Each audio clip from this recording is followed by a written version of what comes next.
On the news, Vice President Kashim Shettima visits Kaduna to condole with victims of military airstrike. DHQ confirms death of 80 terrorists within 2 weeks.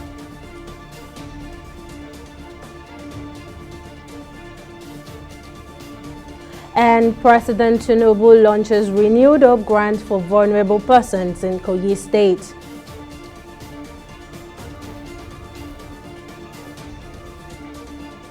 It's a pleasure to have you join us on News Now on TV 360 Nigeria. I'm Tamilore Akinkolye. Vice President Kashim Shettima arrived at the Air Force Base in Kaduna to condole with people and government of Kaduna State over the tragic drone attack on the Tundubiri community, Igabi local government of the state on Sunday. During his visit, Shettima assured that the federal government is determined to fully probe the air bombing by the Nigerian Army and thereafter punish anyone found culpable in the incident. Thursday condolence visit comes 4 days after the deadly airstrike that killed over 85 persons and injured several others in the northwestern states. The army has since taken responsibility for the accident, with the Chief of Defense Staff General Christopher Musa during his visit apologizing to the community over the matter and promising to halt a repeat of such an incident.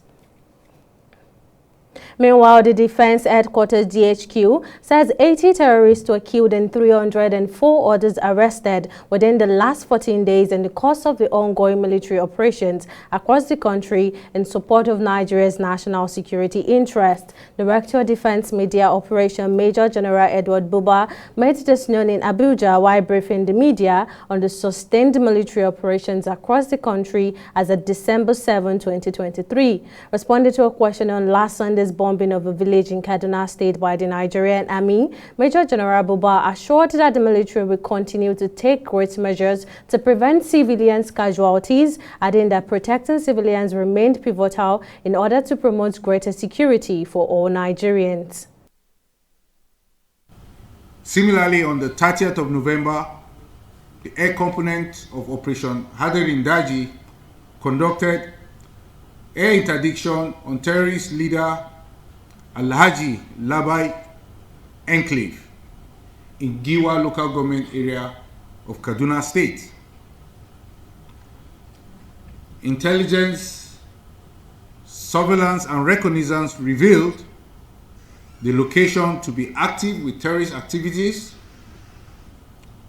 Subsequently, the target was attacked with rockets and cannons, and several terrorists were neutralized and structures destroyed. When we talk about the incident that happened, I can assure you that the military learns from its experiences and will continue to make improvements as we go along.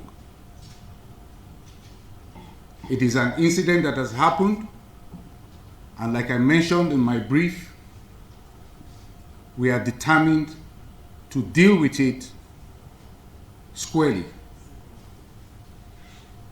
There will be need for protocols, there will be need for processes to be improved upon, and this, I assure you, we will put in place to ensure that in future we have near to zero occurrences. The people of Tundubiri in Igabi local government area of Nigeria's northwest Kaduna State are still trying to come to terms with the mistaken military drone strike which killed over 80 villagers in the community last Sunday. Those who lost their loved ones in the strike are still badly traumatized and struggling to recover from the shock. TV 360 special correspondent Deji Badimosi has more on the story. It was under this tree that hundreds of the villagers gathered for the Maulud celebrations when the military drone struck. Among those at the spot was the wife of Hashim Abubakar. She was carrying their baby on her back at the time. She was hit and died on the spot. When I got to the scene and flashed my torchlight, I saw my wife lying down on the ground with a shattered scalp, my son tied at her back. Noticing he was still alive, I unwrapped him from the back of my dead wife. He is the only surviving son I have. I don't have anything to enjoy. My house has become empty. I'm now left alone with my son. I can never be happy again.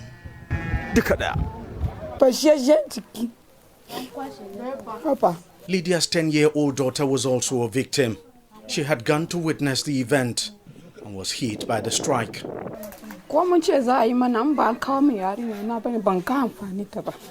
Nothing can ever compensate for the loss of my beloved daughter.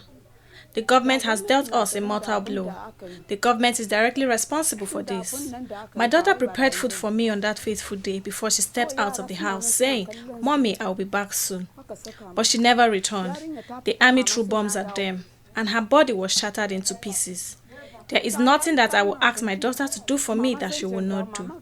But the government joins hands with these evil forces to kill her.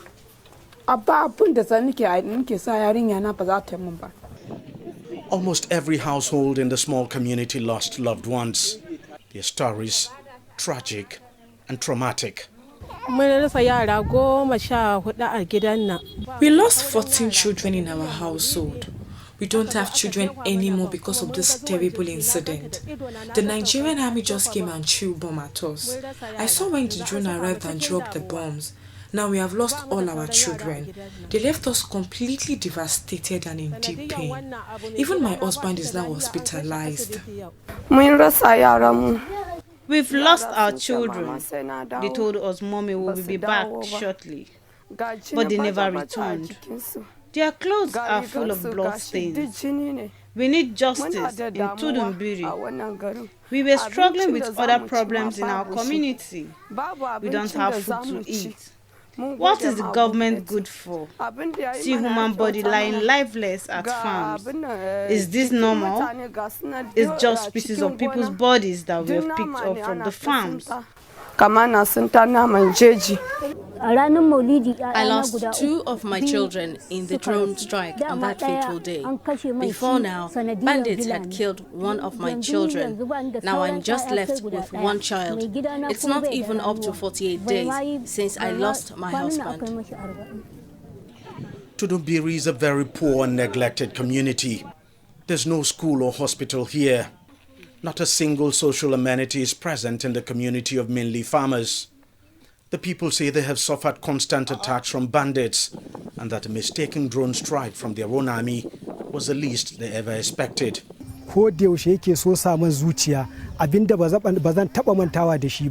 This is one incident I can never forget. The memory will remain fresh in my heart. It's shocking that the army will throw bombs at us. All the neighboring villages around us have been deserted because of constant bandit attacks. But our community is the only one holding out. And then, the army came to bomb us. On the 16th of June this year, we suffered terrorist attacks which led to the death of some people. Nothing has been done about it till date. And now, this incident. During that attack, we were very close to the Air Force, but they didn't come to help us. We called on the soldiers, but to no avail. Similarly, during Ramadan, terrorists invaded our community, kidnapped and killed some of our people. We put a call across to the soldiers from 12 a.m., but they didn't reply until 5:30 p.m. when they came around. If the government doesn't want us to live in this community, they should let us know rather than throwing bombs at us. The Chief of Army Staff and other senior government officials have been here to apologize for the incident and commiserate with the villagers. But some of the grieving women say they are sad no one came to speak to them directly.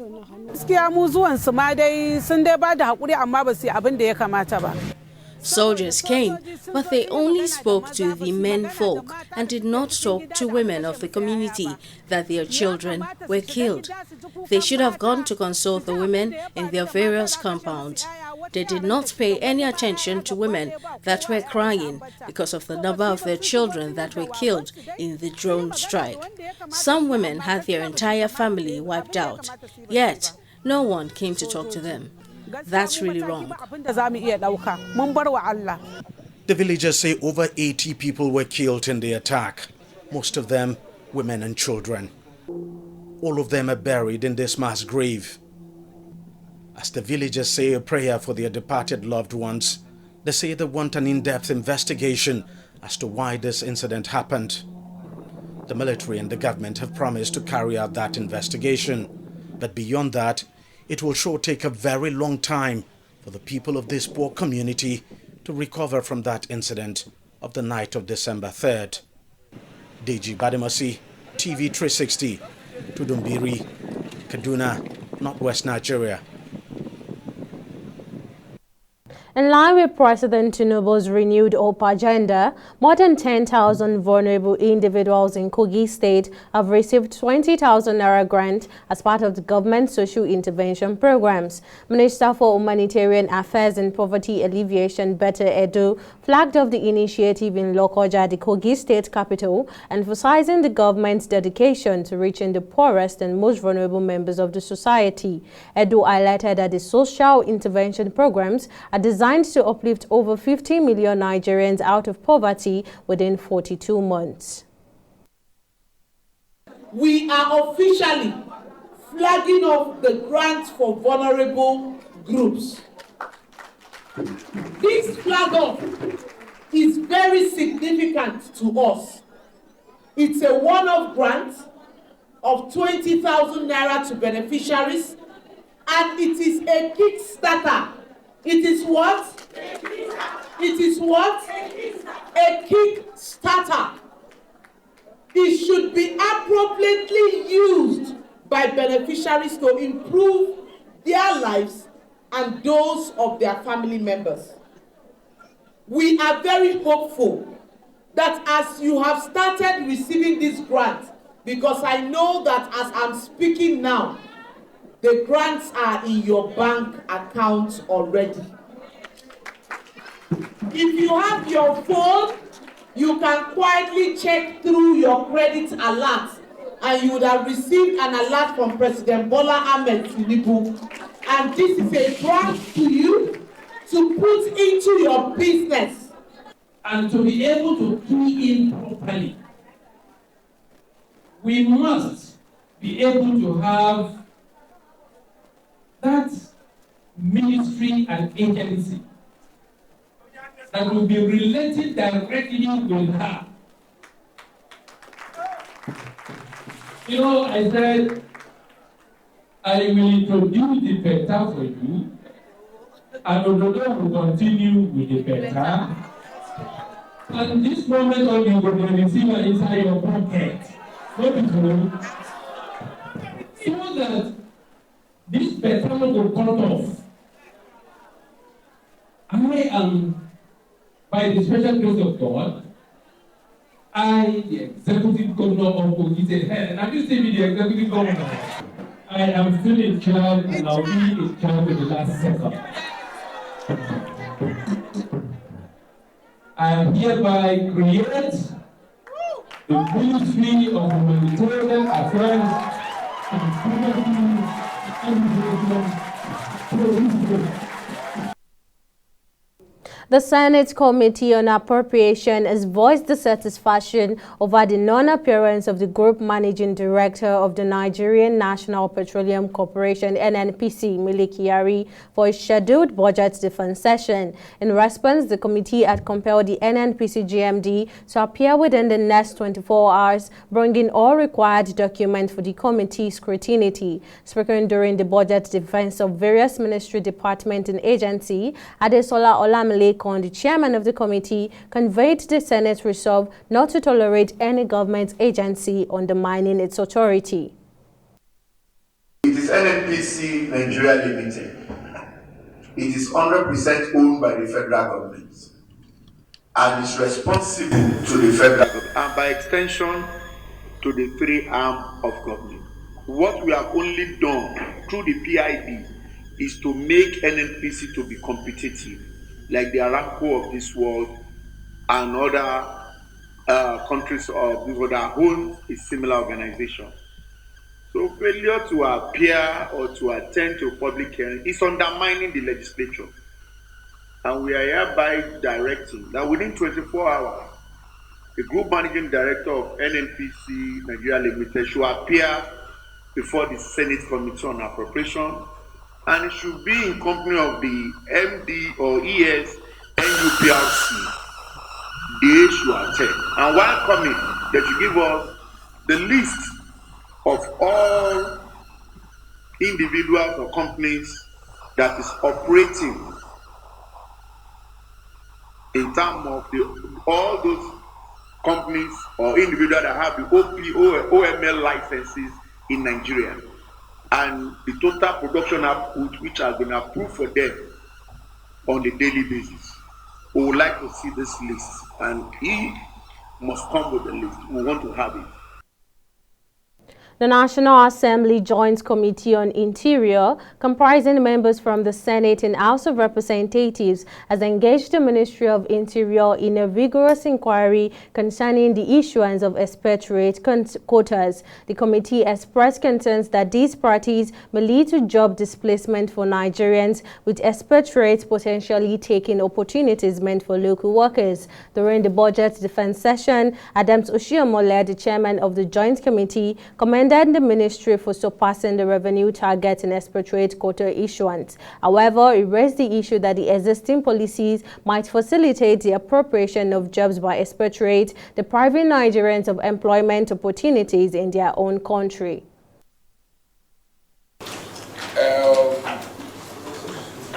You spoke to the issue of expatriate quota. It is something that I'm personally worried about, given my own background. One of the serious problems we have in Nigeria today is the growing level of unemployed youth. 2022, we had, when the ministry came for budget defense, we had a target of 540 million naira for business expatriate quota and naturalization fees. But we were able to actualize 617,371,200 naira. The Federal Housing Authority (FHA) has refuted recent media reports claiming the demolition of over 700 housing units in First Town, Amu Ward of Fing area of Lagos State. According to Lawal Usman Saliu, the Assistant General Manager of Land Surveyors and Mapping at FHA, less than 50 buildings have been demolished as part of the ongoing building regularization exercise. Saliu further emphasized that the FHA has been actively engaging with the affected families and estate developers, holding several meetings to address misconceptions and provide clarity on the matter. Those people that we went there to give, because before we carry out any exercise, we informed them. We told them that we'll be coming to number those houses that we feel is right to be regularized. And we were there. They came, those people, after giving them number, they came here for documentation. From that estate alone, we have over 300 that has come for regularization. So I'm surprised that people are still peddling rumor about. So that is the true position of things. And so far, because we heard in the media that FHA has demolished about 600 houses, some were even saying 700. So in total, it's 40 houses that so far that has been pulled down, and those are the people on the road and on the canal setback. These are the buildings we have pulled down. We have not gotten even up to 50. It's time for a short break, but still to come, ECOWAS court refuses to recognize Niger's junta, rejects request to lift school sanctions. Details of the story right after this break.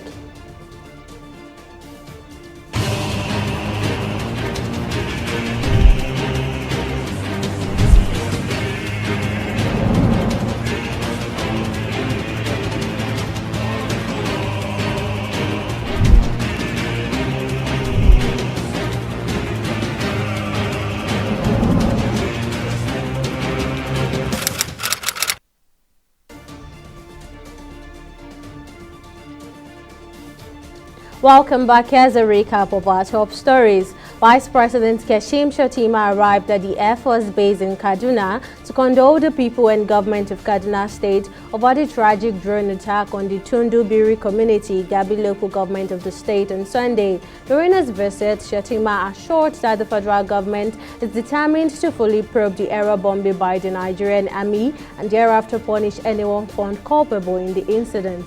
Thus, this condolence visit comes 4 days after the deadly airstrike. It killed over 85 persons and injured several others in the northwestern state. We also told you that in line with President Tinubu's renewed hope agenda, more than 10,000 vulnerable individuals in Kogi State have received 20,000 naira grant as part of the government's social intervention programs. Minister for Humanitarian Affairs and Poverty Alleviation, Betta Edu, flagged off the initiative in Lokoja, the Kogi State capital, emphasizing the government's dedication to reaching the poorest and most vulnerable member of the society. In case you missed any of the news bulletin or for more updates, you can catch us on Limes World TV or log on to our website on www.tv360nigeria.com. You can also follow us on our social media platforms on Twitter, Instagram and YouTube at TV360 Nigeria, or download our mobile app on Google Play Store and the Huawei App Gallery. On Facebook, we are TV360 Online.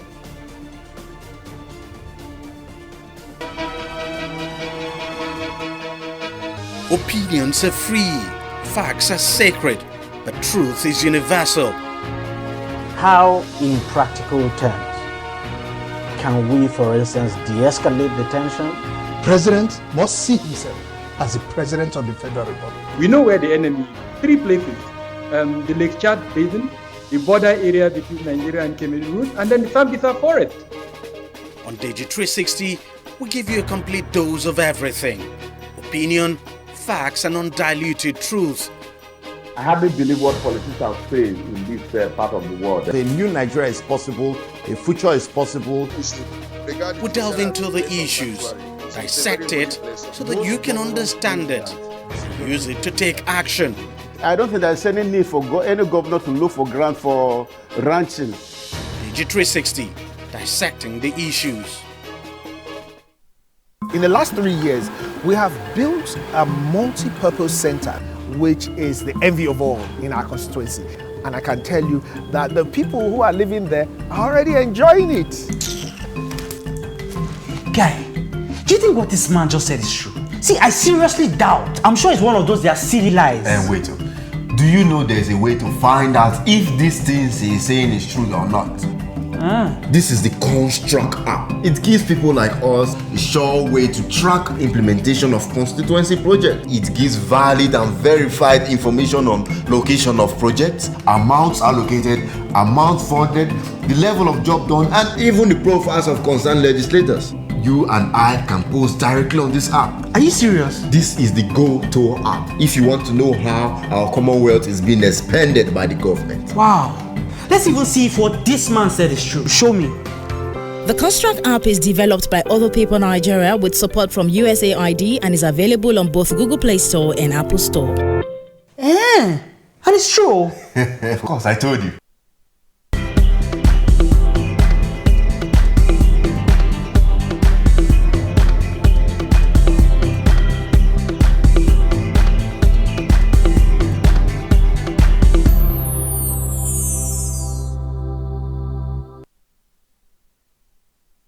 In business, former governor of the Central Bank of Nigeria, Sanusi Lamido Sanusi, has called for a thorough audit of the Nigerian National Petroleum Company Limited, asserting that his advocacy for the audit was a contributing factor to his departure from the Apex Bank. Speaking at the bank's Directors Summit in Abuja, Sanusi, who served as a CBN governor from June 2009 to February 2014, emphasized the need for the president not to hold the position of the Minister of Petroleum. In August, President Bola Tinubu restructured the Ministry of Petroleum Resources, appointing Eniken Lokwobiri as Minister of State Petroleum Resources. However, in line with the tradition of his predecessor, ex-President Muhammadu Buhari, President Tinubu retained the position of substantive Minister of Petroleum Resources for himself.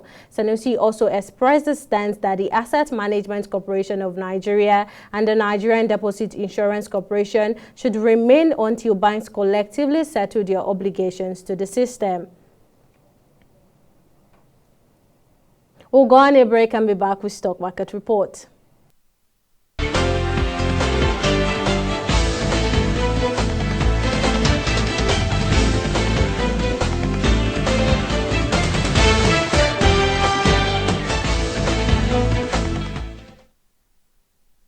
Trading on the Nigerian Stock Exchange went south on Thursday as the market depreciated by 0.49%. Market breadth was also low as 24 gainers and 29 losers emerged. On the losing side, FBN Holdings came out last with an end-of-day price depreciation of 9.86%, followed by Secure Electronics Technology. At the end of Thursday's trading session on the Nigerian Stock Exchange, a total of 436 million volumes of shares were exchanged in 7,096 deals, corresponding to market values of over 7 billion naira. Now, compared to the previous NGX trading day, Wednesday, December 6, Thursday's data shows 37% decline in volume, 38% decline in turnover, and 16% decline in deals. Over to our select global stock is a sad day also for the UK FTSE and Japan's Nikkei, as both equities traded low, leaving only the US Dow Jones in a bullish run. Now, on the global scene, West African top court, the ECOWAS Court of Justice, has dismissed Niger's junta request to lift sanctions imposed by neighboring countries following the July coup that ousted President Mohamed Bazoum. The sanctions, which include border closure, financial transaction suspension, and asset freezes, were imposed by the ECOWAS regional bloc. Niger's junta challenged these sanctions, arguing that they were causing severe hardship for the country's citizens by disrupting the supply of essential goods such as food and medicines, and sought a provisional halt to the sanction pending a final judgment on the matter. However, the court ruled that the junta itself is unconstitutional and therefore lacks the authority to make such a request. Justice Dukbe Atoki emphasized that the junta resulting from an unconstitutional change of government is not recognized as a member state of the regional bloc, and as a consequence, the court deemed the request for provisional measures in the name of Niger as inadmissible.